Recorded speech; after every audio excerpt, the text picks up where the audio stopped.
Lumagon na rin ako.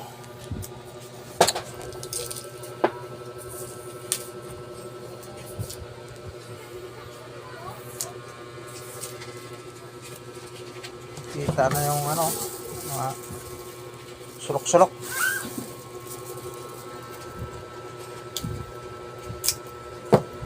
Ikaw na ko na siya blanghoy. Samantala gabi-gabi na siya kumain ng blanghoy. Hindi na. Iba yung langhoy eh. Yung langhoy kasi luta yan eh.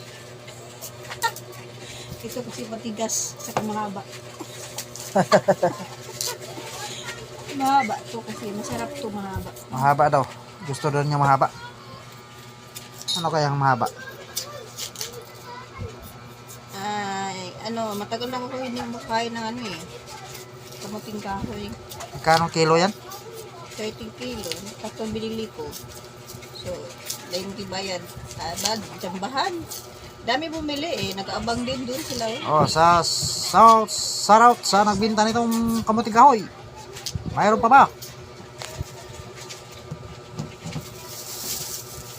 Bilisan mo ng balat para matikman natin kung malabo ba. Kung mapait ay kayo rin. Gawin ng puto. Giahat gani niya pang kubkub sa ano, may tanim pala sila. Wow, ang ganda naman may tanim pala kayo doon. Mamaya, alaman nyo mamaya, mga idol. Maluto ng balanghoy. Oh. Wow!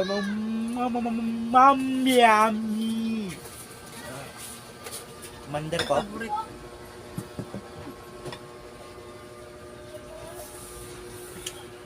Sarap idol. Malabo.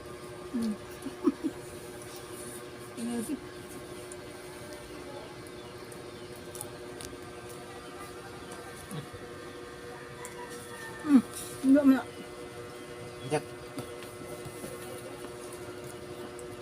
Sarap pala sa nagbinta nito. Masarap. Malabo. Hindi kayo magsisisi oh.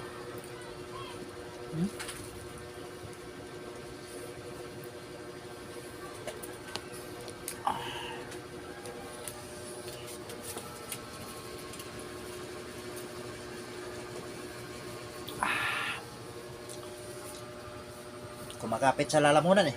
Sa sobrang labo. Labo ba? Labo.